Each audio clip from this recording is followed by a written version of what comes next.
নমস্কার। আজ নতুন একটি ভিডিও আপনাদের কাছে তুলে ধরব। নিশ্চয়ই আপনাদের ভালো লাগবে। তো আমাদের সঙ্গে যারা রয়েছে তাদের সঙ্গে অবশ্যই দর্শকদের পরিচয় করে দেওয়া। প্রথমে আমি দাদা আপনার নাম আর আপনার পরিচয় যদি দর্শকদের বলেন। আমার নাম প্রসূন রথ। আমি নবনিযুক্ত কাকদ্বীপ ব্লক কংগ্রেসের প্রেসিডেন্ট। মানে কংগ্রেস, জাতীয় কংগ্রেসের জাতীয় কংগ্রেস দায়িত্ব নিলেন দায়িত্ব নিলাম। দুদিন হলো দুদিন হলো। আনুষ্ঠানিকভাবে রাজ্য কংগ্রেস ঘোষণা করেছে কাকদ্বীপ ব্লকের সাংগঠনিক দায়িত্বভার আমার উপর অর্পণ করা হয়েছে। তো এই কংগ্রেস জীবন, যখন কংগ্রেস করতে এলেন, ছাত্র জীবন, তার আগে শৈশব, যে এই হঠাৎ করে রাজনৈতিক কেন বেছে নিলেন? না, আমি আজকে রাজনীতি না, আমার পরিবার পুরো আদ্যপ্রান্ত কংগ্রেস। আমার মা দীর্ঘদিন প্রথম 1993 অর্থাৎ 1993 সালে প্রথম কংগ্রেসের পঞ্চায়েত সদস্য ছিলেন। তারপর থেকে সেটা কোন জায়গায়? কাকদ্বীপ প্রতাপাদিত্যনগর গ্রাম পঞ্চায়েতের একটি বুথ, তৃতীয় ঘেরি, গণেশপুর তৃতীয় ঘেরি উত্তর। তখন তো সিপিএম এর জমানা। একদম। তো সেই সময় বয়স অত্যন্ত কম ছিল, খুবই ছোট ছিলাম। সেখান থেকে আসা, মায়ের হাত ধরে যেতাম মিটিং ফিটিংয়ে। কংগ্রেস ভালো লাগতো, মাও বাবাও দীর্ঘদিন কংগ্রেস করতেন, কিন্তু সেইভাবে বাবা কোনো প্রতিদ্বন্দ্বী ছিলেন না, কোথাও প্রতিদ্বন্দ্বিতা করেননি কোথাও কোনোদিন, কিন্তু মিটিং মিছিল ছিলেন। মন্টুবাবু যখন যুব কংগ্রেস করতেন, বাবা মন্টুবাবুর সাথে যুব কংগ্রেসের মিছিলে গিয়ে মার খেয়েছিলেন। কাকদ্বীপে সেই সময় একটা বন্ধের সমর্থনে মিছিল হয়েছিল 96-এ, আমার যতদূর মনে পড়ে। এই পুরনো ইলেকট্রিক অফিসের কাছে 3 জন গুরুতর জখম হয়েছিলেন। আচ্ছা। তখন বাবা ছিলেন, তখন তৎকালীন দেবু মহাপাত্র বলে একজন ওদের পার্টির ছিলেন আগে, দিলীপ সাঁতরা, 3 জন আহত হয়ে কাকদ্বীপ হসপিটালাইজড হয়েছিল। মা তখন পঞ্চায়েত মেম্বার। তখন প্রতাপাদিত্যনগর গ্রাম পঞ্চায়েতের প্রধান ছিলেন সম্মানীয় লক্ষ্মীকান্ত বড়ুয়া। সেই সময় তখন কংগ্রেসের এই এলাকায় কংগ্রেসের প্রভাবও ছিল যথেষ্ট, তখন পঞ্চায়েত আমাদের ছিল। এটা কত সাল হতে পারে? মা তো প্রথম পঞ্চায়েত মেম্বার হয়েছিলেন 93 থেকে 98 প্রথম। সেকেন্ড টার্মে এসসি সিট হওয়ার জন্য মা দাঁড়াতে পারলেন না, সেকেন্ড টার্ম আবার হলেন 2003 থেকে 2008। তখন তো সিপিএম এর একদম চূড়ান্ত জমানা, কয়েকজন হাতে গোনা কংগ্রেসের মেম্বার জিতেছিলেন। 5 জন সম্ভবত কংগ্রেস থেকে নির্বাচিত হয়েছিলেন, 2 জন তৃণমূল থেকে তখন, এই প্রতাপাদিত্যে। আর প্রতাপাদিত্যনগর গ্রাম পঞ্চায়েত বেসিক্যালি বরাবর কংগ্রেসের প্রভাবটা বেশি ছিল, কারণ এখানে কংগ্রেসের অনেক বনেদি বা অনেক পুরনো কংগ্রেসের নেতৃত্ব ছিলেন, বলিষ্ঠ নেতৃত্ব, যাদের হাত ধরে হীরকবাবুর মতো নেতৃত্ব ছিলেন, যাদের হাত ধরে, যাদের নেতৃত্বে কংগ্রেস অনেকটা শক্তিশালী ছিলেন এখানে। তারপরে মা 93 পরে 2003-2008 পর্যন্ত, 2008-এ মা আবার প্রতিদ্বন্দ্বিতা করেছিলেন। সেই সময় জোট হয়েছিল, যে কোনো কারণে কংগ্রেস পার্টির একটু রণকৌশলগত একটু ভুল ছিল। হঠাৎ করে মাকে প্রধান ক্যান্ডিডেট হিসেবে, যেহেতু মহিলা প্রধান অ্যানাউন্স হয়ে গেছিল, আচ্ছা। তো সেহেতু মাকে প্রধান প্রজেক্ট করে দিয়েছিলেন। আর সেই সময় তৃণমূলের একটা বড় গোষ্ঠী ওই এলাকায় সিপিএম প্রার্থীকে নির্বাচিত করে দেন। মানে ওদের ভোটটা যদি আমরা নাও পেতাম ঠিক ছিল, কিন্তু ওরা সেই ভোটটা পুরো সিপিএম এ মারে, যার জন্য সেই সময় ভোটে মানে আমরা হেরে যাই। আচ্ছা। অথচ আমরা ট্রায়াঙ্গুলার ফাইটে ওখানে জিতেছি, ত্রিমুখী প্রতিদ্বন্দ্বিতায়। আচ্ছা। আচ্ছা। তো এই রাজনীতি হঠাৎ করে যখন চলে এলেন মার হাত ধরে গুটি গুটি পায়ে, আজকের এই জায়গায় এসে নবনিযুক্ত ব্লক সভাপতি হলেন। তো এই তিক্ত যে অভিজ্ঞতা, যখন এক সময় আমি যদি বলি আপনাকে যে তৃণমূল কংগ্রেসের আগে কংগ্রেস বামফ্রন্টের সঙ্গে প্রতিদ্বন্দ্বিতা করতে করতে আজকে তৃণমূল কংগ্রেস আর কংগ্রেস একসঙ্গে তারা জোট করে বামফ্রন্টকে পরাজিত করে এবং সরকারে আসে। তারপরে আপনারা দীর্ঘদিন ধরে ছিলেন তৃণমূল কংগ্রেসের সঙ্গে। না, বিষয়টা হলো, দেখুন 98-এ তৃণমূল অ্যাকচুয়ালি 1997-এর নভেম্বর ডিসেম্বরের দিকে তৃণমূল কিন্তু তৈরি হয়েছিল, কিন্তু ওরা আনুষ্ঠানিকভাবে 1 জানুয়ারি ধরে পালন করে বেসিক্যালি। আমি কিন্তু 96-এ আপনাকে বলে দিই যে ওই সময় লোকসভা এবং বিধানসভা ভোট একসাথে হয়েছিল 96-এ। হ্যাঁ। নরসিংহ রাও প্রধানমন্ত্রী ছিলেন, নরসিংহ রাও তখন হয়েছিলেন। তো ওই সময় যে দুটো ভোট হয়েছিল, লোকসভা এবং বিধানসভা, সেই সময় কিন্তু পাথর প্রতিমা থেকে গোপাল কৃষ্ণ দে কন্টেস্টিং ক্যান্ডিডেট ছিল কংগ্রেসের। তিনি নির্বাচিত হয়েছিলেন 144 ভোটে। আমার মনে আছে, আমি তখন মামার বাড়িতে, আমি মামার সাথে সাইকেল মিছিল করেছিলাম। আমি তখন কাকদ্বীপে ছিলাম না ভোটের রেজাল্টের দিন। তো এখানে মন্টুবাবু কিন্তু কংগ্রেসের প্রার্থী ছিলেন 96-এ, আচ্ছা 96 কংগ্রেস প্রার্থী, এবং সেই সময় আমাদের জুনিয়র ছিলেন সুজিত পাটোয়ারি, লোকসভার ক্যান্ডিডেট ছিলেন। প্রথমে অ্যানাউন্স হয়ে গেছিল 17,000 ভোটে উনি নির্বাচিত হয়েছিলেন, পরে রিকাউন্টিং ওখানে পরাজিত হন। তো এরকম আমার রাজনৈতিক জীবন কিন্তু কংগ্রেসী ঘরানার মধ্যেই বিচরণ করেছে। আমি কিন্তু জাতীয় দলে হ্যাঁ, এখনো পর্যন্ত- প্রথম থেকে আর বাবা ভীষণ প্রণব মুখার্জির ভক্ত ছিলেন, প্রণব বাবুকে রাজনৈতিক আইডল হিসেবে করতেন। এই যেখানে তৃণমূলের আগে পুরনো কার্যালয় মন্টুবাবু যেখান থেকে দল চালাতেন, সেখানেই তো ওইখানেই আড্ডা ছিল। উনি তো যুব কংগ্রেস করতেন, হ্যাঁ তো সেই সময় তো মাকেও অনেকবার আমন্ত্রণ করেছিলেন যে যুব কংগ্রেসের দিদি চলে আসুন। কংগ্রেসের একটা নিজস্ব ঘরানার রাজনীতি ছিল, তো সেখানে যেটুকু ইন্টারনাল কিছু ব্যাপার ছিল। তো কংগ্রেস ঘরানার এদের যারা আজকে তৃণমূলে যারা পুরনো নেতৃত্ব এখনো যারা পার্টি, তারা সবাই আমাকে চেনে বা আমি তাদেরকে সবাইকে চিনি, আমি জানি তাদেরকে। আমি খুব ছোটবেলা থেকে মায়ের হাত ধরে আসার জন্য আমি কংগ্রেসের প্রায় সবাইকে চিনি এবং আমাকে প্রত্যেকে কম বেশি চেনে। হয়তো এখনকার যারা রাজনীতি করছে তারা লাস্ট 5-7 বছরে আমার অ্যাক্টিভিটি খুব একটা দেখেননি, কারণ 2016 সালে আমাদের যিনি রফিকুদ্দিন মোল্লা প্রার্থী ছিলেন, পরাজিত হওয়ার পরে প্রচন্ড সন্ত্রাসের শিকার হয়েছিলাম আমরা। সেই সন্ত্রাসী তখন কি আপনাদের কংগ্রেসের সঙ্গে তৃণমূলের কি জোট ছিল? না, 2011 বিধানসভা নির্বাচনে আমরা তো লড়েছিলাম জোটবদ্ধ ভাবে, মানে আনুষ্ঠানিকভাবে বলা যায় যে আসন সমঝোতা। জোট ঠিক নয়, জোট বললে এরকমই বোঝায় যে জোট মানে কমন ম্যানিফেস্টো হবে, আচ্ছা জোট বলা যায় না। এটা আসন সমঝোতার ভিত্তিতে পশ্চিমবঙ্গ নির্বাচনে লড়েছিলেন কংগ্রেস। তো কংগ্রেস ভালো রেজাল্ট করেছিলেন হচ্ছে 2011-তে। তারপরে আমরা মন্ত্রিসভায় অংশগ্রহণ করেছিলেন, আমাদের 2টো ক্যাবিনেট মিনিস্টার ছিলেন, 2জন না 3জন প্রতিমন্ত্রী ছিলেন। একদম তো আমরা বছর 1.5-2 বছরের মধ্যে আমাদের কিছু সমস্যা হয়, তো আমাদের পার্টি সিদ্ধান্ত নেয় ওখান থেকে বেরিয়ে আসে, আমরা এককভাবে লড়াই করি। পঞ্চায়েত নির্বাচন 2013-তে আমাদের 2013 পর্যন্ত, মানে এই প্রতাপাদিত্যনগর গ্রাম পঞ্চায়েতে কংগ্রেসেরই প্রথম মহিলা প্রধান ফাল্গুনী গিরি, একদম একদম প্রথম মহিলা প্রধান। তখন জোটে পঞ্চায়েত চলছে আমাদের। তো সেই সময় লাস্ট 2013-তে যখন পঞ্চায়েত নির্বাচন, সেই পঞ্চায়েত নির্বাচন তখন আমাদের প্রাক্তন ব্লক কংগ্রেসের সভাপতি আমার খুব মানে কাছের বলুন, মানে আমি যার দ্বারা রাজনীতি অনেক কিছু শিখেছি আমি, সন্তোষ জানা মহাশয়, উনি প্রয়াত হয়েছেন, ওনার নেতৃত্বে আমরা নির্বাচন লড়েছি, আমি সঙ্গে থেকে কাজ করেছি। সেই সময় নির্বাচনে প্রচন্ড সন্ত্রাস, নির্বাচনে প্রতিদ্বন্দ্বিতা দাঁড়াতে দেবে না কন্টেস্টে, সেই প্রতিকূলতাকে আমরা যতটা পেরেছি উপেক্ষা করে আমরা প্রতিদ্বন্দ্বিতা করেছি। নির্বাচনে জয় পরাজয় থাকে, হ্যাঁ। জয় পরাজয় থাকে, কিন্তু কংগ্রেস অনেক সিটে প্রার্থী দিয়েছিল, অনেকগুলো আসনে। আচ্ছা, প্রশ্নবাবু, যখন আপনারা এই যে জয় পরাজয় বা প্রতিদ্বন্দ্বিতা করেছেন, এক সময় তৎকালীন দিনে যা কংগ্রেসের যে জাতীয় কংগ্রেস মানে একটা বিশাল ব্যাপার, তো আজকের সরকারের যেগুলো আঞ্চলিক দল রয়েছে, ধরুন কেন্দ্রে বিভিন্ন রকমের, এখন ইতিমধ্যে দেখা যাচ্ছে আঞ্চলিক দলগুলো জিতেছে, তারা গিয়ে সেখানে সংসদ বা লোকসভা কার্যালয়ে সেখানে গিয়ে দরবার করছে। কিন্তু এই আঞ্চলিক দল থেকে যেখানে জাতীয় ন্যাশনাল দল যেটা আপনাদের, আর এখন যেহেতু বর্তমান কেন্দ্রীয় সরকারের আরেকটি দল রয়েছে, তো সেক্ষেত্রে এখানে একটা জিনিস আমরা দেখতে পাচ্ছি যেটা, যে কংগ্রেস তো কংগ্রেসই রয়েছে, যারা কংগ্রেস এখনো আদি অন্তে, যেটা আপনি বললেন করছেন এখনো পর্যন্ত, বা সেই কংগ্রেসটাকে সেভাবে ধরে রেখেছেন। এই প্রজন্ম যারা আগামী দিনে যারা আসছেন বা করছেন রাজনীতি, এই রাজনীতিটা যেন একটা হিংসাত্মক মনোভাব দেখতে পাচ্ছেন না? না, বেসিক্যালি আপনাকে বুঝতে হবে একটা জিনিস, সমস্যাটা কোথায় হচ্ছে। সমস্যাটা হচ্ছে আমাদের আশা তো ছিল অনেক কিছুই। যখন আমরা 2011 সালে জোট করেছিলাম, আমাদের আশা ছিল সিপিএম কে নির্বাচনে পরাজয় করার একটা ব্যাপার, মানে হারানোটাই দরকার ছিল। কারণ পশ্চিমবঙ্গে দীর্ঘদিন সিপিএম থাকার ফলে সিপিএম যে রাজনীতিটা করেছিল, গ্রাম বাংলায় যে রাজনীতি, হ্যাঁ বামফ্রন্ট, সিপিএম এর নেতৃত্বে মূলত সরকার তো পরিচালিত হতো, বামফ্রন্টই বলতে পারেন আপনি। তো সেখানে কি হতো, যে যে ধরনের পরিস্থিতি তৈরি হয়েছিল, মানুষ সেখান থেকে মুক্তি লাভ করার চেষ্টা করেছিল। সোনিয়া গান্ধী যখন নিয়োগ ডিল কে কেন্দ্র করে যখন সমর্থন প্রত্যাহার করলেন, এবং কোনো নিয়োগ ডিল খায় না মাখে, এটা বেসিক্যালি সাধারণ মানুষের কোনো কিছু যায় আসে না খুব একটা, কিন্তু এর ইন্টারনাল ইম্প্যাক্ট যেটা পড়ার দরকার ছিল পলিটিক্স এর মাধ্যমে, সেটাকে সিপিএম যে সেগমেন্টে নিয়ে গেছিল, সেটাতে সোনিয়া গান্ধী এবং তৎকালীন কংগ্রেসের নেতৃত্ব যিনি ছিলেন ডক্টর মনমোহন সিং এবং প্রণব বাবু, এনাদের তখন বেরিয়ে আসলেন, সিপিএম সমর্থন তুলে নিলেন।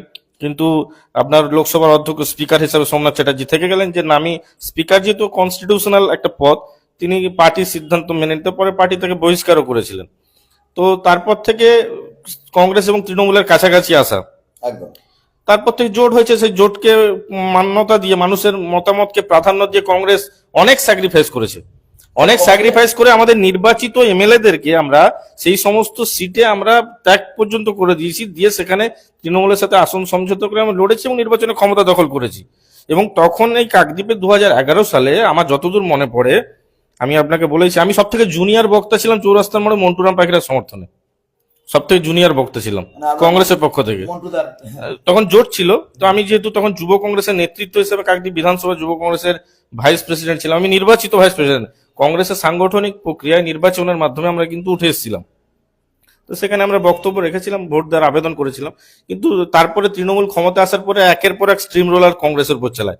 প্রথম টার্গেট হলো ওয়ান অ্যান্ড অনলি প্রোগ্রাম, যে কংগ্রেসকে খতম করো, কারণ তৃণমূল এটা ভালো করে জানে যে কংগ্রেস শক্তিশালী হলে তৃণমূল ক্ষতিগ্রস্ত হবে।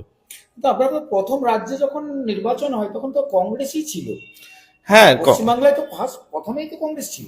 প্রথম নির্বাচন বলতে আপনি কোনটা বলতে চাইছেন? বলছি, প্রথমে যখন সিদ্ধার্থ শঙ্কর রায়ের যখন জামানত ছিল, যখন দেখুন, আমার তো জন্ম তো আপনাকে যদি 1986-এ। বলি, রাজ্যে যদি কংগ্রেস দিয়ে শুরু হয়, হ্যাঁ, তারপরে বামফ্রন্ট এলো। সময়ের সাথে সাথে আন্দোলন, বিভিন্ন আন্দোলনের ফলে কংগ্রেস ক্ষমতাচ্যুত হয়েছে, বামফ্রন্ট এসে, কিন্তু আমরা যে রোলটা আমাদের ছিল বেসিক্যালি, সেখানে মমতা ব্যানার্জি তখন একটা এমন একটা অ্যাটমসফিয়ার তৈরি করেছিলেন পশ্চিমবঙ্গের রাজনীতিতে, যে সিপিএম বিরোধী রাজনীতির মুখ হিসেবে নিজেকে অনেকটা তুলে আনতে পেরেছিলেন।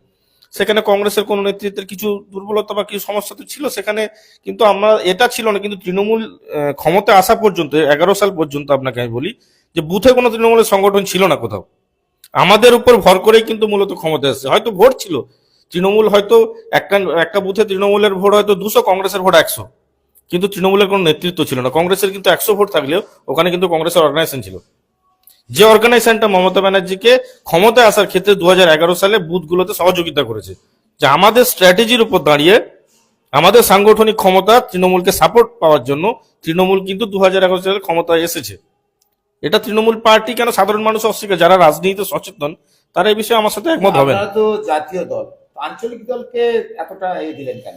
না, যে আঞ্চলিক দলকে দেখুন, রাজনীতির পরিস্থিতি তো এমন এমন সময় এমন কিছু হয়, সেখানে কংগ্রেস একটা বৃহত্তর, কংগ্রেস শুধু এই স্যাক্রিফাইস কংগ্রেস আজকে করেনি, বহুবার করেছে। কংগ্রেসকে যখন মানুষের দাবি যেটা আছে, মানুষের মতামতকে প্রাধান্য দেয়, সেক্ষেত্রে কংগ্রেস অনেক স্যাক্রিফাইস করেছে। আজ নয়, বহু কালেই করে এসছে কংগ্রেস, এবং আজও করে কংগ্রেস। এটা আমাদের ছিল, কিন্তু আমাদের সাংগঠনিক ক্ষমতাকে বাড়াতে হবে, কারণ অলরেডি রাহুল গান্ধী আজকে দেখুন সারা ভারতবর্ষে একমাত্র মোদি বিরোধিতার একমাত্র মুখ Rahul Gandhi. Troll media, electronics মিডিয়ার মাধ্যমে রাহুল গান্ধীকে নিয়ে যেভাবে ট্রোলিং হয়েছে, সেই প্রতিকূলতাকে উপেক্ষা করে তিনি যেভাবে ডিটারমাইন্ড হয়ে একদম মোদি বিরোধিতায় নো কম্প্রোমাইজিং অ্যাটিচিউড নিয়ে যেভাবে কাজ করছেন, ভারতবর্ষের রাজনীতি আর কি আছে আপনি বলুন এই মুহূর্তে? পার্লামেন্টে দাঁড়িয়ে আজকে ওনাকে বিকৃতভাবে পরিবেশন করায়। দেখুন, আজকে ইলেকট্রনিক্স মিডিয়া পুরোটাই প্রায় খতম হয়ে গেছে স্বাধীনতার জায়গায়, টোটালটাই কর্পোরেট হাউসের হাতে চলে গেছে। কর্পোরেট হাউস নিউজকে ওখান থেকে তৈরি করে তারা যেভাবে পরিবেশন করছে সেটাই হচ্ছে।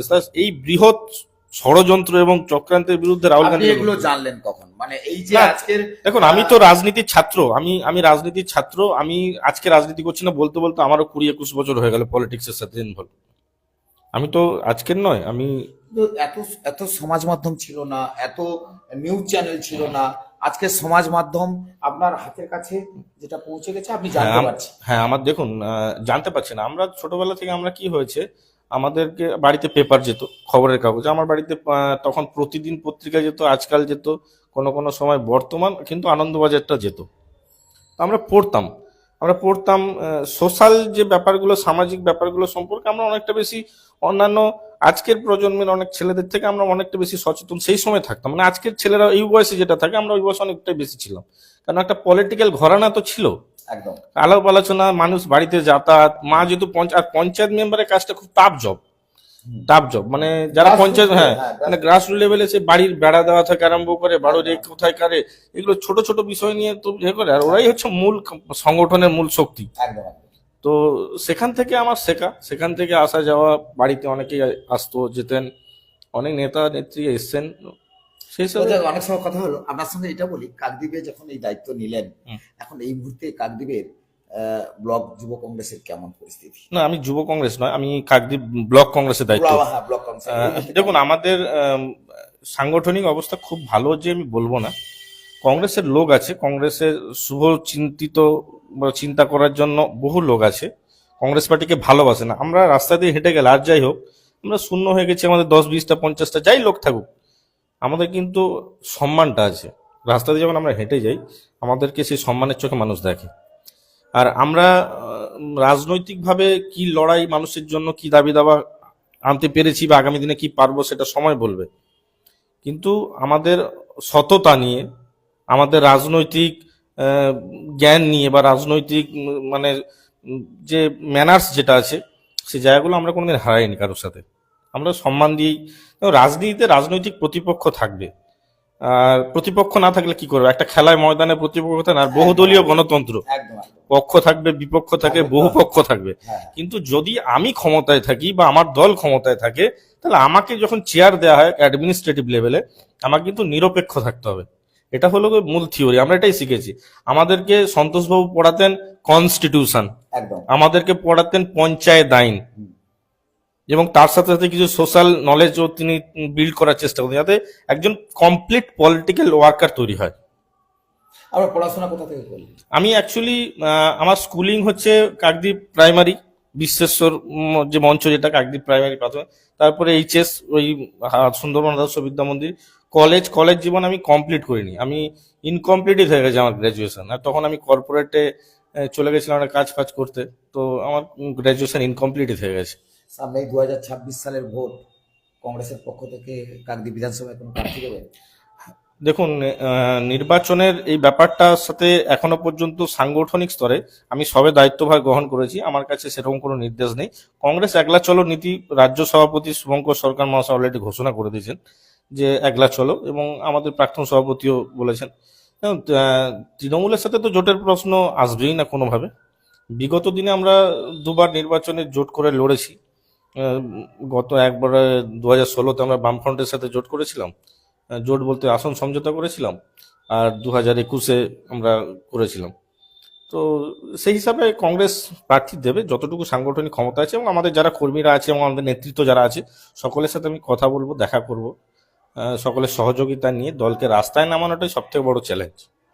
এরপরে ইতিমধ্যে যেহেতু এসআইআর চলছে, সেখানে কতটা এফেক্ট হতে পারে, দেখুন, প্রভাব পড়বে কতটা? পলিটিক্যালি মোটিভেটেড এটা, মানে এই যে আজকের দিনে না ইনস্টিটিউশনাল যে ক্যাপচারটা বিজেপি করে ফেলেছে, যেটা নিয়ে কংগ্রেসের শঙ্কা বহুকাল ছিল। কারণ আরএসএস এর জন্মলগ্ন থেকে আরএসএস ভারতবর্ষের যে এই স্বাধীনতা তারা কিন্তু মেনে নেয়নি। তারা 52 বছর তারা তাদের দলীয় কার্যালয়ে তিরঙ্গাকে তারা স্বীকৃতি দেয়নি। তাদের বরাবরই যে রাজনৈতিক স্ট্যান্ড, তার বাইরে আজও পর্যন্ত বেরোতে পারছে না। তো একজন জোর করে পতাকা লাগিয়ে দিয়েছিল আরএসএস এর নাগপুরের কার্যালয়ে, তার বিরুদ্ধে ওরা কেস পর্যন্ত করেছিল তিরঙ্গা। আজকে ঘর ঘর তিরঙ্গা, ঘর ঘর তিরঙ্গার যে মোদী স্লোগান দিচ্ছে না, এগুলো হচ্ছে কি বলুন তো, মানুষকে বোকা বানানো, এবং যারা রাজনীতি সম্পর্কে খোঁজ খবর রাখে না তাদেরকে বলা সেই জায়গা থেকে আমি বলতে পারি যে কংগ্রেস যে জিনিসগুলো হারিয়ে গেছিল, চর্চা বা রাজনৈতিক যে বিষয়গুলো, সেগুলো হবে। আছে লোক, আমাদের আছে লোক, নেই এরকম ব্যাপার নেই, সবাইকে বের করতে হবে, যেটা সব থেকে বড়। প্রচন্ড সন্ত্রাসের শিকার হয়েছে কংগ্রেস এলাকায়। এখানে বিজেপি যে এখন পার্টি যারা করছে, তারা অত সন্ত্রাসের শিকার হয়নি। কংগ্রেস সব থেকে বেশি প্রতাপাদিত্য নগর গ্রাম পঞ্চায়েত, যেখানে এখানে আমরা স্ট্রং ছিলাম, ঋষি বঙ্কিম, প্রতাপাদিত্য, মধুসূদনপুর, হচ্ছে আপনার হচ্ছে নেতাজি গ্রাম পঞ্চায়েত, যেগুলো তো আমাদের সংগঠন ছিল। বিবেকানন্দ তো ছিল। বিবেকানন্দ তো মোটামুটি ছিল, খুব ভাই ফাই ছিল বলে বলবো না, মোটামুটি সংগঠন ছিল। কংগ্রেসের প্রধান তো নিকুঞ্জবাবু ছিল। সেটা একটা সময় ছিলেন, কিন্তু তারপরে যখন আমাদের সময় যখন এসেছেন, ততটা আস্তে আস্তে সংগঠন দুর্বল হয়েছে। কিন্তু এই সমস্ত অঞ্চলগুলোতে আমাদের কিন্তু সাংগঠনিক ক্ষমতা যথেষ্ট ছিল। এসআইআর আতঙ্ক নিয়ে এখন কি ভাবছেন? এসআইআর আতঙ্কে আমরা মানুষের পাশে আছি, দর্শকদের বলুন। আমরা মানুষের পাশে আছি। আমাদের এখানে এসআইআর রিলেটেড কাজের জন্য আমরা এখানে অ্যাডভোকেট মোশাররফ হোসেন দর্জি, আমাদেরই ছাত্র নেতা, তাকে দায়িত্ব দিয়েছি আমরা। জেলা থেকে দায়িত্ব দেওয়া হয়েছে তাকে, সেই বিষয়গুলো দেখছে। এই 2 তারিখে একটা হিয়ারিং আছে বিডিও অফিসে, যাদের নাম রিলেটেড যে প্রবলেমগুলো, মানুষকে অযথা হ্যারাস করা হচ্ছে। আমরা এসআইআর এর তীব্র বিরোধী। এত কম সময়ে যেভাবে একটা চাপের পরিবেশ তৈরি করে মানুষকে, বিশেষ করে বিএলওরা যারা, তারাও তো আমাদেরই লোকেরা, তারা তো এই সমাজেরই তারা কি আলাদা কোনো গ্রহ থেকে আসেনি তো, তাদের কাছে এক্সট্রা কোনো পাওয়ার তো নেই। তো এই সমস্ত এত কম সময়ের মধ্যে ভুল ত্রুটি হওয়ার সম্ভাবনা প্রচন্ড আছে। আর যে মানুষ, যে নির্বাচন বিগত দিনে হয়েছে, সেখানে এই মানুষগুলোই তো ভোট দিয়ে নির্বাচিত করেছেন, এমএলএ, এমপি, পঞ্চায়েত মেম্বার। তো তাদের মধ্যে যদি নাম বাদ চলে যায়, তাহলে বিগত গভর্নমেন্ট বা বিগত সরকারও তাহলে বাদ দিয়ে দেওয়া উচিত। তাহলে আবার পুনরায় ফার্দার একদম ইনফ্রাস্ট্রাকচার ক্লিয়ার করে আবার নিউলি ভোট করুক। কিন্তু এর আগেও তো বহুবার এসআইআর হয়েছে। এইভাবে তো হয়নি, এইভাবে তো এটা যেটা হচ্ছে, তো এটা তো উদ্দেশ্য প্রণোদিত। অলরেডি আমাদের লোকসভার দল মানে বিরোধী দলনেতা রাহুল গান্ধী তো একাধিক প্রশ্ন রেখেছে, কোনো প্রশ্নে উত্তর দিতে পারছে না। যদি এসআইআর যদি সঠিক হয়, তারপর একটা নির্বাচনে 22 জন 23 জন করে একটা নির্বাচনে ব্রাজিলিয়ান মডেল ভোট দিচ্ছে নির্বাচনে, হরিয়ানা নির্বাচনে 22-23 খানা ভোটে তার নাম, বুথে তার নাম। শুধু পশ্চিমবাংলায় হচ্ছে না, দেখুন পশ্চিমবাংলায় হবে না, খসড়া তালিকা তো প্রকাশ হবে। পশ্চিমবাংলায় শুধু হচ্ছে না, কিন্তু বারবার আরো জায়গায় রাজ্যতে হচ্ছে। সব জায়গায় একই সিস্টেম, সব জায়গায় প্রতিবাদ আন্দোলন হচ্ছে, কংগ্রেস তার মতো করে প্রতিবাদ করছে। পশ্চিমবঙ্গেও কংগ্রেস একাধিক মিটিং মিছিল এসআই কেন্দ্র করে রাজ্যের নির্বাচন দপ্তর ঘেরাও, রাজ্যের মানুষকে সজাগ করার জন্য তারা করে যাচ্ছে, প্রতিনিয়ত করে যাচ্ছে। কাকদ্বীপেও আমরা সোশ্যাল মিডিয়া, তখন আমি দায়িত্বভার পাইনি, সোশ্যাল মিডিয়ার মাধ্যমে মানুষের কাছে আবেদন রেখেছিলাম যে আমাদের সাথে যোগাযোগ করবেন, যদি কোনো সমস্যা আমরা করবো। আমরা যখন যতটুকু পেরেছি আমাদের সীমিত সাংগঠনিক ক্ষমতা আমরা করেছি। তাহলে আপনি কি বলছেন মৃত ভোটার যেগুলো, মৃত ভোটার কেন বাদ যাবে না? এগুলো বাদ যাক না, মৃত ভোটার বাদ যাক। অবৈধ ভোটার বলতে আপনি কোন ভোটারকে অবৈধ বলছেন? ধরুন, একজন দেখা গেল যে প্রকৃত সে এদেশীয় ভোটার, সে বাদ চলে গেছে, হুম। কিন্তু সে ভোট, তার ভোটার হওয়ার যোগ্য, কিন্তু সেখানকার নাগরিক। তো আমাদের প্রশ্নটাই তো ওটা নিয়ে, কেন হবে না? তাদেরকে বাদ দেওয়া হবে কোন কারণে? আমি রিসেন্ট এক ভদ্রলোকের, সুবল পাত্র বলে এক ভদ্রলোকের, আমি কিছুদিন আগে আপনার কাকদ্বীপ বিদ্যানগরে, সে এখনো দিব্যি ঘুরে বেড়াচ্ছে, কিন্তু তাকে মৃত বলে তার ভোটার লিস্ট চলে এসেছে। না, এখানে তো বিএলওদের কে পাওয়ার দেওয়া হয়েছে, এবং এটা তারা যোগাযোগ করুক, আমাদের যদি কোনো সহযোগিতা লাগে আমরা করবো। আমরা যেখানে নির্বাচন কমিশন, রাজ্য স্টেট ইলেকশন কমিশনের ওখানে অফিসে যাওয়া, বা এখানকার যদি যারা আছে, যারা ইয়ারও আছে, তাদের সাথে যোগাযোগ করবো, কেন করবো না? আমরা সহযোগিতা করবো। এবং এই ধরনের ঘটনা, অবাঞ্ছিত ঘটনা হওয়া উচিত না, কেন হবে? এটা সাধারণ মানুষকে হ্যারাস পেতে হবে কেন, কি কারণে? এবং আমাদের সঙ্গে কথা হয়েছিল, সুবলবাবু পরিষ্কার বললেন যে আমি 26টা বছর মরে রয়েছি, কিন্তু আমি জানতে ঘুরে বেড়াচ্ছি। এর জবাব তো ইলেকশন কমিশন দিতে পারবে, এবং তার যারা আছে তারাই দিতে পারবে। আমার তো এটা কাজ নয়। আমার কাজ তার হয়ে কথা বলা, তার আন্দোলনকে তার যথা জায়গায় পৌঁছে দেওয়া। অনুপ্রবেশ নিয়ে কি বলবেন? দেখুন, অনুপ্রবেশ একটা সমস্যা, এটা ন্যাশনাল ইস্যু। এবং এখানে আমরা একটা সাধারণ, আমি ব্লক স্তরের একটা দায়িত্বপ্রাপ্ত কংগ্রেসে, আমি দেখুন, আমরা পলিটিক্যালি আমরা এখানে বলতে পারি অনুপ্রবেশ যেটা আছে সেটা আজকের দিনে বন্ধ হওয়া উচিত। অনুপ্রবেশের পক্ষে আমরা নই। অনুপ্রবেশ কেন হবে? এটা তো সীমান্ত সুরক্ষার দায়িত্ব তো কেন্দ্র সরকারের, এবং রাজ্য তাকে সহযোগিতা করুক। বোধ সরকার তারা হচ্ছে এই বিষয়টা দেখুক। এতে তো এই এলাকার যে ইম্প্যাক্ট পড়ছে না সাধারণ জনজীবনে, জায়গা তো ক্ষেত্র তো এতটুকু, যদি জনসংখ্যা যদি অনুপ্রবেশ প্রতিনিধি হতো, তখন বাংলাদেশের মুক্তিযুদ্ধের লড়াই ছিল, তখন বহু মানুষ, হিন্দুরা অত্যাচারিত হয়েছিল, ইন্দিরা গান্ধী তাদেরকে শরণার্থী হিসাবে নিয়ে এসেছিলেন, এবং পরবর্তীকালে তাদেরকে ভোটাধিকার, এখানে সমস্ত কিছু ক্ষমতা তাদেরকে দেওয়া হয়েছে। তো কংগ্রেস পার্টি বরাবরই সাধারণ মানুষ এবং মানুষের দাবির পক্ষে, এবং সেটা বাংলাদেশ হোক, সেটা নেপাল হোক, সেটা প্রতিবেশী যে কোনো দেশ হোক, আমরা প্রতিবেশীদের, নাইবারদের সাথে আমরা সুসম্পর্ক রেখে চলার ক্ষেত্রে আমাদের মানসিকতা বরাবরই, আমার দলের স্ট্যান্ড এটাই। যুবর দায়িত্ব পেলেন, ব্লকের দায়িত্ব পেলেন, এবারে কি পরিকল্পনা রয়েছে? দেখুন, প্রথমে তো সাংগঠনিক এক্সারসাইজ, অলরেডি এসআইআর এর কাজ চলছে। গঙ্গাসাগর মেলা, এই জোনটা যেহেতু জানেন আমরা ন্যাশনাল মেলা হয়, এখানে ইম্প্যাক্ট একটা বড় পড়ে। তো আমরা সাংগঠনিকভাবে আমরা আমাদের যা আছে, যা বুথগুলোতে যে লোকগুলো আছে, 226টা ব্লক অনুযায়ী আমাদের বুথ, 11টা অঞ্চলে নিয়ে ব্লক, আর বিধানসভা হলে 13টা, নারায়ণপুর বুদাখালীটা অ্যাড হয়ে যায়, 271টার মতো মনে হচ্ছে বুথ। তো সেখানে প্রতিটা বুথে আমাদের যে এই মুহূর্তে সব লোক আছে, এটা আমি বলবো না, মিথ্যা কথা আমি বলবো না। তো যেখানে যেখানে আছে, যারা যারা আছেন, প্রত্যেকের সাথে আমি যোগাযোগ করব, যোগাযোগ করে সংগঠনকে রাস্তায় নামানো, এটাই আমার কাছে সবচেয়ে বড় চ্যালেঞ্জ আজকে দিনে। তো প্রশ্নবাবুর কথা দর্শকরা এতক্ষণ শুনলেন, নবনিযুক্ত কংগ্রেসের ব্লক সভাপতি। তো সেক্ষেত্রে আমরা এই প্রতিবেদনটা আজকে তুলে ধরলাম এই ক্ষেত্রে, এই জন্যেই যে কংগ্রেস জাতীয় একটা রাজনৈতিক দল, পাশাপাশি ইতিমধ্যে ভারতবর্ষে আরেকটি রাজনৈতিক দল সরকারে রয়েছে। তো সেক্ষেত্রে যে সমস্ত আঞ্চলিক দলগুলি তারা বিভিন্ন জায়গায় রয়েছে, তো আমাদের ভারতবর্ষের সিস্টেম অনুযায়ী, সংবিধান অনুযায়ী সেখানে কিন্তু যেমন রাজনৈতিক প্রত্যেকের যেমন অধিকার রয়েছে, কথা বলার অধিকার রয়েছে, সামাজিকতা, তাদের সবকিছু যেমন ঠিকঠাক রাখার একটা অধিকার কিন্তু প্রত্যেকের রয়েছে। কিন্তু অনেক ক্ষেত্রে দেখা গেছে হিংসা, দ্বন্দ্ব, মারামারি, কাটাকাটি, আহাজানি, এই যে সমাজে দিনের পর দিন যেটা চলতে এখনো চলছে, এগুলো কবে বন্ধ হবে? কারণ প্রশ্নবাবুকে আমি আরেকবার এইটুকু প্রশ্ন করব, কারণ যেহেতু দায়িত্ব নিয়েছি, যে এই যে অরাজকতা, উচ্ছৃঙ্খল জীবনযাপন, এগুলোকে প্রশাসন কতটা নজর দিয়েছে জানি না। সংবিধানের জায়গায় রেখে তার মান্যতা দেওয়া, এটা মনে হয় আগামী দিনে সমস্ত রাজনৈতিক দলের চিন্তা ভাবনা রাখা উচিত। প্রশ্নবাবু কি বলেন? দেখুন, গণতন্ত্রে হিংসার কোনো স্থান নেই।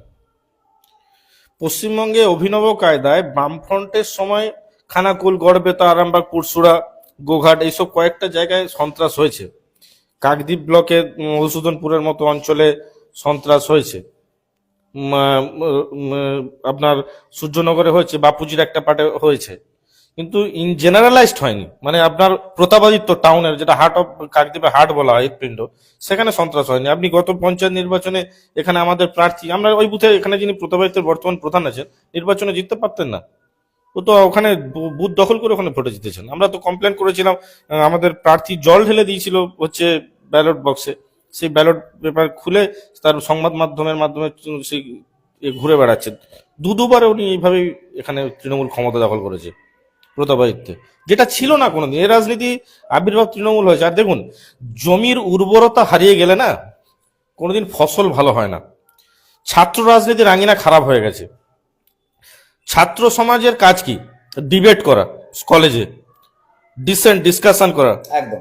তো ছাত্র সমাজ ক্যান্টিনে, কলেজে তারা কি করবে? তারা ডিবেট করবে, তারা বিতর্ক করবে, নিজেদের মধ্যে আলাপ আলোচনা করবে, তারা রাজনৈতিক যেগুলো, সেখান থেকেই তো আগামী দিনের প্রজন্ম, নেতৃত্ব বলুন, সমাজের বড় বড় ব্যক্তিত্ব উঠে আসে একদম। ছাত্র রাজনীতি থেকে। সেই রাজনীতির আঙ্গিনা কোথায়? আজকে কলেজের ইলেকশন হচ্ছে, কলেজ ইলেকশনে কোথায়? কলেজের ইলেকশনে পরিবেশই নেই। তো সেখানে ছাত্র নেতারা কি করছে? কার হচ্ছে জমি ভরাট হচ্ছে, কার মাটি ফেলা হচ্ছে, কার পুকুর ভরাট হচ্ছে, কাকে ভয় দেখানো হচ্ছে। একটা টিম বানিয়ে তাকে ভয় দেখাও, তাকে মারো, তাকে অত্যাচার করো। তো এই প্রমোশনটা কে করলো এখানে? কাকদ্বীপে এই রাজনীতির প্রমোশনটা কোনে করলো? আজকে কাকদ্বীপের প্রতিটা এইচ এন্ড এভরিওয়ান, ব্যবসায়ীরা আতঙ্কিত, সাধারণ মানুষ আতঙ্কিত। এই রাজনীতি, আরে রাজনীতি মানুষের কি শোন, দেশের ফরেন পলিসি কে ঠিক করবে? একজন পলিটিশিয়ান। একদম একদম। দেশের ইকোনমিক পলিসি কে ঠিক করবে? একজন পলিটিশিয়ান। দেশের সোশ্যাল পলিসি কে ঠিক করবে? পলিটিশিয়ান। তার জন্য শিক্ষা লাগে, এডুকেশন লাগে, তার জন্য যথেষ্ট জ্ঞান অর্জন করতে হয়। একটা পঞ্চায়েত চালাতে গেলে, পঞ্চায়েত মানে কি? পঞ্চায়েত মানে পিপল। একদম। পিতে, পঞ্চায়েতের পি মানে পিপল, জনগণ। এ মানে অ্যাডভান্সমেন্ট, সুবিধার্থে, জনগণের সুবিধার্থে। তো প্রতিটা ওয়ার্ডের মানে আছে, একদম পঞ্চায়েত টি পর্যন্ত। একদম। ওয়াই টি মানে ট্রান্সপারেন্সি, আর ওয়াই মানে যোজনা, জনগণ। তাহলে আজকে সেটা কি হচ্ছে? পঞ্চায়েতে বলার জায়গা নেই। পঞ্চায়েত একটা বাড়ি করতে যাবেন, বাড়ি নির্মাণ করতে যাবেন, পঞ্চায়েত একটা ট্যাক্স বোঝে, এত টাকা ডোনেশন। ঠিক আছে, ডোনেশন যার ক্ষমতা, যার আছে তাকে আপনি চান। যার ক্ষমতা নেই, যে অনেক কষ্ট স্বপ্ন বুকে নিয়ে একটা ছোট বাড়ি করবে, তাকে 50,000 1 লাখ টাকা ডোনেশন দিতে হবে কেন? কি জন্য? কি কারণে দিতে হবে? পঞ্চায়েত এত টাকা কর নিচ্ছে, এত টাকা পঞ্চায়েত কর বাড়িয়েছে লাস্ট কয়েক বছরে, পরিষেবার মান কোথায়? আপনি ড্রেনেজ পরিষ্কার হচ্ছে না। একটা কাকদ্বীপের মতো জায়গা যেখানে জনসংখ্যা ক্রমাগত বৃদ্ধিমান, সেখানে প্রতিটা এনএইচ এর উপরে দখল করে বাড়ি নির্মাণ হয়ে যাচ্ছে, গৃহ নির্মাণ হয়ে যাচ্ছে। হচ্ছে কর্মসংস্থানের অভাব, মানুষের কর্মসংস্থানের দরকার, তারা বাড়ি করছে, কেউ কিনছে, কেউ দখল করছে। তাহলে ড্রেনেজটাকে কেন অকুপাই করা হচ্ছে? কাকদ্বীপের ড্রেনেজ, তাহলে কাকদ্বীপের যারা নাগরিক, যারা এই এলাকার ট্যাক্স দেন, যারা বসবাস করেন, তারা নাগরিক সুবিধা কেন পাবে না? একদম একদম। তাদের রাইট আছে না নাগরিক সুবিধা পাওয়া। পঞ্চায়েতের কাজ কি? পঞ্চায়েতের কাজ তো, পঞ্চায়েত তো অটোনমাস বডি। একদম। পঞ্চায়েত অনেক কিছু সিদ্ধান্ত নিতে পারে, একদম। তো সেগুলো পঞ্চায়েত কোথায় করছে? আমাদের সময় তো ড্রেনেজ পরিষ্কার হতো। এ তো আমার পাশে তপনকে, খুব বরিষ্ঠ কংগ্রেসের নেতা, দীর্ঘ বছর ধরে, মানে আমি আমার জন্মের আগে থেকে, উনি কত বছর আগে থেকে পার্টি করেন কংগ্রেসে, উনি পঞ্চায়েতে ফাল্গুনিগিরির সময় দায়িত্ব নিয়ে, পঞ্চায়েতের ড্রেনেজ পরিষ্কারের দায়িত্ব নিয়ে প্রতিটা ড্রেনকে পরিষ্কার করা করতেন 3-4 জন মিলে। আচ্ছা, প্রশ্নবাবু, আপনি রাজনীতিক হিসেবে এতক্ষণ বললেন, কিন্তু মন মানসিক হিসাবে এই যে স্বচ্ছতার কথাগুলো যেগুলো বলছেন, হ্যাঁ। আগে তো মেন্টাল প্রিপারেশন নিতে হবে আপনাকে, হুম। কারণ আপনি পরিষ্কার করবেন এই প্রস্তুতিটা আপনাকে নিতে হবে। দেখুন, প্রথম কথা হচ্ছে রাজনীতিতে knowledge, constitutional knowledge, administrative knowledge যদি তৈরি হয়, আর শিক্ষিত রাজনৈতিক ছাত্র যদি তৈরি উঠে আসে, তাহলে পলিটিক্স কলুষিত হবে। দেখুন, বাইরে কাদা নেমে কাদা পরিষ্কার করতে হবে। আমি বাইরে থেকে হাজার কথা বলে দিতে পারি, কিন্তু পাঁক পরিষ্কার করার জন্য পাঁকে নামতে হবে। একদম। রাজনীতিতে যে পরিস্থিতি তৈরি হয়েছে, এই পরিস্থিতি কেন হবে? আজকে ভোট কাকে দেব, না হয় ভোট কেন দেব মানুষকে বুঝতে হবে। ভোট কেন দেব? একটা বার্ধক্য ভাতা, একটা বিধবা ভাতা, একটা ওই হচ্ছে লক্ষ্মীর ভান্ডার পাওয়ার জন্য। লক্ষ্মীর ভান্ডারের প্রয়োজনীয়তা আছে, লক্ষ্মীর ভান্ডারে দেওয়া হোক, লক্ষ্মীর ভান্ডারে, কিন্তু যাদের দরকার তাদেরকে বেশি দেওয়া হোক। কিন্তু ইন জেনারেলাইজ করা হচ্ছে কেন যে সবাইকে? তো একটা স্কুল টিচারের স্ত্রী এসে কিনা লক্ষ্মীর ভান্ডার নেবে, তাহলে কি হচ্ছে না, তার মতামতকে কিনে নেওয়া হচ্ছে। না, এটা যদি দেখেন তাহলে তো রেশনি ব্যবস্থা যেটা, সেটাও তো সবাই না, করে। সময়ের সাথে সাথে দেখুন, যে বিপিএল ছিল সে তো এপিএল হচ্ছে। অ্যাপ্লিকেশন তো আমরা রাখতেই পারি, আবেদন তো আমরা করতেই পারি, অবশ্যই করতে হবে। দেশের জন্য না, দেশ গঠনের। আমাদের কাজটা কি? দেশকে সুন্দরভাবে গঠন করা। সমাজকে একটা সঠিক নেতৃত্বের মাধ্যমে এগিয়ে নিয়ে যাওয়া, যাতে আমরা বিশ্বের সমস্ত চ্যালেঞ্জকে মোকাবিলা করতে পারি। একদম। সেই ক্ষমতা, সেই পারদর্শিতা অর্জন করা, তাই না? আপনি বলুন, যে ছাত্র সমাজ যদি রাজনীতিতে নন ইন্টারেস্টেড হয়ে যায়, যুব সমাজ যদি নন ইন্টারেস্ট হয়ে যায়, আজকে বলুন, যেখানে রিজার্ভেশন আপনার হচ্ছে 33 থেকে 50% মতো মহিলাদের করা হচ্ছে, সেখানে মহিলা প্রতিনিধিত্ব, বাড়ির মহিলারাই প্রতিনিধিত্ব করতে আসবে। তারা যদি রাজনীতির আঙিনায় দেখে এ ধরনের সন্ত্রাস হচ্ছে, এই ধরনের নির্বাচনে দাঁড়াতে গেলে এরকম পরিস্থিতি, তারা নির্বাচনে অংশগ্রহণ করবে? তো শুধুমাত্র কংগ্রেস পার্টি আমি ভাবলে তো হবে না, না। বা আমার দল ভাবলে তো হবে না। এই ভাবনা তো আপনাকে প্রতিটা রাজনৈতিক দলকে ভাবতে হবে এবং সাধারণ মানুষকে প্রশ্ন করতে হবে। দেখুন, রাজনৈতিক নেতারা, আপনাদের মাধ্যমে আমি জনগণের কাছে আবেদন করি, রাজনৈতিক নেতারা বেসিক্যালি কি জানেন তো? ভয় পায় প্রশ্নকে। জনগণ যদি শিক্ষিত হয়ে যায় আর জাগ্রত হয়ে যায়, কোনো রাজনৈতিক নেতার ক্ষমতা নেই যে তারা এরকম করে বেড়াবে। প্রশ্ন জবাবদিহি হচ্ছে গণতন্ত্রের প্রথম দায়বদ্ধতা। আপনি যখন চেয়ারে বসেছেন, আপনি যখন 5 বছর ক্ষমতার দায়িত্ব নিয়েছেন, মানুষের কাছে হাত জোড়ো করে ভোট চেয়েছেন না, তো মানুষকে জবাব দেওয়া আপনার দায়িত্বের মধ্যে পড়ে। এটাই আমরা রাজনীতিতে শিখে এসেছি, এটাই আমরা শিখেছি। তো সেই দায়িত্ব পালনটা ভুলে গেছে, কারণ জনগণ যখন প্রশ্ন করা ভুলে গেছে, রাজনৈতিক নেতারা দায়িত্ব পালন করা ভুলে গেছে। তারা জানে কি, নির্বাচনের সময় আমরা ভোট লুট করে নেবো, অতএব আমরা তো লুটের ভোটে জিতছি, অতএব আমার কোনো দায়বদ্ধতা নেই যে ভোট মানে মানুষের কাজ করার। দায়বদ্ধতা কখন থাকবে? যখন জনগণ সমবেত হয়ে ভোটের মাধ্যমে নির্বাচিত করবে, তখন তাকে জবাবদিহি করতে হবে যে ভাই, আমি তোমাকে ভোট দিয়ে নির্বাচনে করেছি, তুমি হাত জোড়ো করে ভোট নিয়েছো আমার কাছ থেকে, তো তোমাকে আমরা বলেছিলাম এই কাজটা করে দেওয়ার জন্য, তুমি কেন করোনি? তোমার একটা দায়িত্ব। না, এটা একজন যারা জনপ্রতিনিধি থাকে তাকে তো এটা অবশ্যই করতে হয়। তবে প্রশ্নবাবু, দীর্ঘ সময় আপনার সঙ্গে কথা হলো, দর্শকরা আপনার কথা শুনলেন, বুঝলেন। আগামী দিনে যেহেতু আপনার পথ চলা সবে শুরু হলো, এর আগে তো আপনি ছিলেন, কিন্তু আপনি যেহেতু সমাজ জায়গা, সামাজিক দিক দিয়ে কিন্তু আপনাকে দেখলাম অনেকটাই চিন্তা ভাবনা রেখেছেন।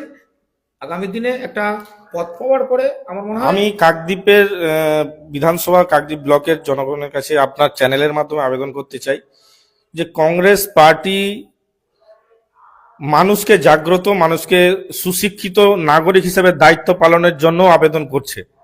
আপনারা এগিয়ে আসুন, আপনার পরিবারের লোককেই দায়িত্ব নিতে হবে। সমাজ আমার একার নয়, এই এই দেশটা সকলের।